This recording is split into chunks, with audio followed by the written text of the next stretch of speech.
You've probably caught yourself saying, "I don't know what to do with my life."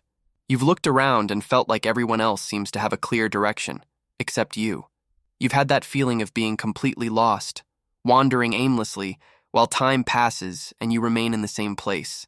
Let me tell you something that's going to hurt at first, but will set you free in the end. You're not lost. You never were. The problem is much deeper and at the same time much simpler than you imagine. You're not lost. You're refusing to follow your own direction. That's right. You already know the way. Deep down, in the most honest part of your consciousness, you know exactly what you need to do. You know what the next step is. You know which conversation you need to have, which habit you need to change, which dream you need to pursue. But you're not doing any of that. And you know why? Because it's more comfortable to declare yourself lost than to take responsibility for following the direction you've already identified. Let's start from the beginning. What does it really mean to be lost? Being lost means not having enough information to make a decision. It means being in a completely unknown place, without references, without signs, without maps. But that's not you. You have a smartphone in your pocket with access to all human knowledge. You have examples around you of people who've already done what you want to do. You have access to mentors, books, courses, videos, podcasts. So what's the real problem? The problem is that you're waiting for a certainty that will never come. You're waiting for a sign from the universe so obvious, so clear, so unequivocal that it leaves no room for doubt. You're waiting for someone to come to you and say, "This is your path. Follow this way, and you'll have guaranteed success." But life doesn't work like that. Direction isn't a luminous sign in the middle of darkness. Direction is that persistent whisper you've been ignoring for months, maybe years. It's that desire you feel at 3 a.m. when you can't sleep. It's that project that moves you, but that you keep postponing. It's that change you know you need to make, but that scares you too much. Let me tell you about a concept that will change the way you see all of this: the illusion of perfect clarity. We've been conditioned to believe that we need a perfect plan before taking the first step, that we need to see the entire path illuminated from beginning to end, that we need to have all the answers before asking the first question. This is a lie. And it's a convenient lie because it allows us to stay still. It allows us to procrastinate indefinitely while convincing ourselves that we're being prudent or waiting for the right moment. Think about this. When you drive at night, your headlights illuminate only 30-40 meters ahead. You don't see the entire road. You don't know if you'll encounter an obstacle 5 kilometers from now, but you drive anyway. You move forward with the information you have, knowing that as you move, more of the path will be revealed. Your life works exactly the same way. You don't need to see the entire path. You just need to take the next visible step. Clarity doesn't come before action, it comes during action. But here's the trick. You already know what the next step is. You're just pretending you don't know because the next step scares you. It requires you to leave your comfort zone. It requires you to risk failure. It requires you to be vulnerable. And that's terrifying. Let's talk about the weight of external expectations. One of the main reasons you refuse to follow your own direction is because that direction doesn't match what others expect from you. Your parents have a vision of what you should be. Your friends have opinions about your choices. Society has a pre-established script of success that you should follow. And you're so busy trying to meet all these external expectations that you've completely lost touch with your own internal compass. You're navigating through life using other people's GPS, and then you wonder why you keep arriving at destinations that don't satisfy you. Here's a brutal truth. You'll never please everyone. Never. There will always be someone who disagrees with your choices, who questions your direction, who says you should be doing something different. If you base your decisions on others' approval, you'll spend your entire life going in circles, always changing direction to please the next voice that appears. But there's something even deeper here. Sometimes, the strongest voice preventing you from following your direction isn't the voice of others. It's your own distorted internal voice. It's that voice that says, "Who do you think you are to try this?" It's the voice that lists all the reasons you're going to fail. It's the voice that compares you to others and always puts you at a disadvantage. We need to talk about fear. Because deep down, that's what's paralyzing you. It's not lack of direction. It's fear of the direction you already know. And fear manifests itself in sophisticated ways. It doesn't appear as an obvious monster. It appears disguised as rationality. Fear says, be realistic. The chances of success are very low. Fear says, you need more experience, more knowledge, more resources before you start. Fear says, what if you try and fail?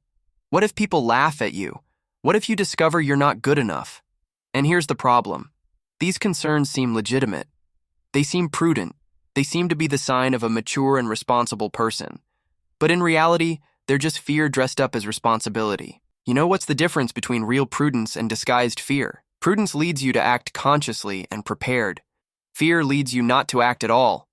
Prudence says, I'll take this step carefully, considering the risks. Fear says, I'll wait until there's no more risk at all, which of course never happens. Think about the people you admire. Think about those who achieved something significant in any area of life. Do you think they waited until fear completely disappeared? No. They acted despite the fear. They felt the fear, acknowledged the fear, and then did what needed to be done anyway. Now let's explore another crucial aspect. The difference between movement and progress. You can be very busy and still not be going anywhere. You can be doing 1,000 things and none of them aligned with your true direction. This happens because frantic activity is a way to avoid facing what really matters. It's easier to keep yourself busy with small, urgent tasks than to face that big pending decision. It's more comfortable to answer emails, organize files, make elaborate plans, than to actually execute the one action that could change everything. Have you ever noticed how some people live creating elaborate productivity systems but never really produce anything significant? They have the best apps, the most organized notebooks, the most detailed plans, but they're using all this organization as a form of sophisticated procrastination. The question you need to ask yourself isn't, am I busy?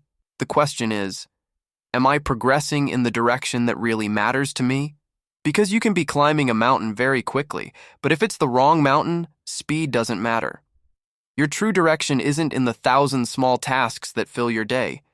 It's in that big, scary decision you've been postponing. It's in that project that moves your soul, but that you haven't started because it's not practical enough. It's in that difficult conversation that needs to happen. It's in that radical change you know you need to make. Let me tell you something about regret.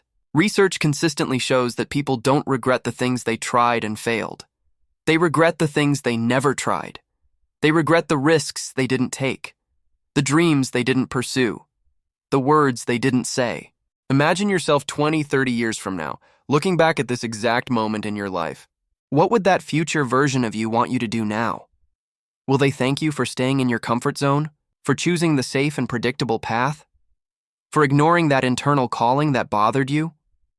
Or will they thank you for having courage, for following your true direction even with fear, for having risked, tried, lived fully instead of just existing? Here's an inescapable truth. Time will pass anyway. A year from now, you'll be a year older.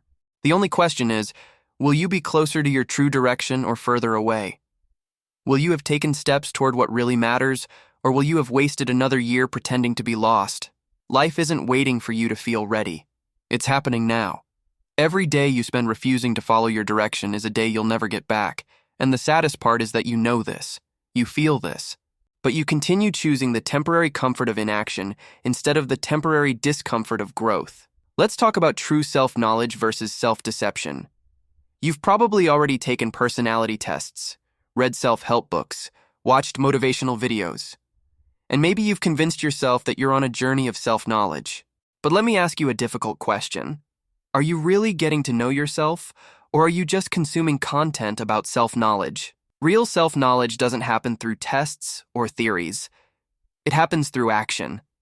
You discover who you really are when you put yourself in challenging situations, when you risk, when you fail, when you get up again, when you face your fears instead of just analyzing them. You can read all the books about swimming, but you'll never know if you can swim until you jump in the water. Similarly, you can think a lot about your direction, but you'll never really understand it until you start walking in it. And here's something nobody tells you. Your direction can change, and that's okay. You don't need to get it perfectly right on the first try. You don't need to have a definitive life plan in your 20s that you'll follow for the next 50 years. Life is more fluid than that. The important thing is to start moving, because when you're in motion, you can make adjustments. You can correct the course. You can learn, But when you're standing still, pretending to be lost, you learn nothing. You just age. So stop waiting for a magical revelation. Stop waiting to wake up one day with everything resolved. Stop waiting for fear to disappear. Stop waiting for the perfect moment. It doesn't exist. So here's what you're going to do. Today. Not tomorrow, not on Monday. Today. You're going to sit in a quiet place without distractions, and you're going to ask yourself an honest question. If I wasn't afraid of failing, if I didn't care about others' opinions, if I had absolute certainty that I couldn't fail, what would I be doing right now? The answer that comes won't be complicated. It won't be vague. It will be clear, and it will probably scare you a little. And that's your direction. You always knew. You were just refusing to admit it. And then, after identifying that direction, you're going to take a step. A single step. It doesn't need to be big. It doesn't need to be perfect. It just needs to be real. If your direction is to write a book, write 1 page today. If it's to start a business, register the domain. If it's to change careers, update your resume. If it's to end a toxic relationship, schedule the conversation. 1 step, and tomorrow another step, and then another. Until one day you look back and realize you've traveled an enormous distance. Not because you had perfect clarity, not because you didn't feel fear, but because you refused to continue pretending to be lost. You're not lost. You never were. You're just refusing to follow your own direction. And today, that ends. Today, you choose courage instead of comfort, action instead of paralysis, your truth instead of others' expectations. The path is there. It always has been. The only question is, will you finally have the courage to follow it?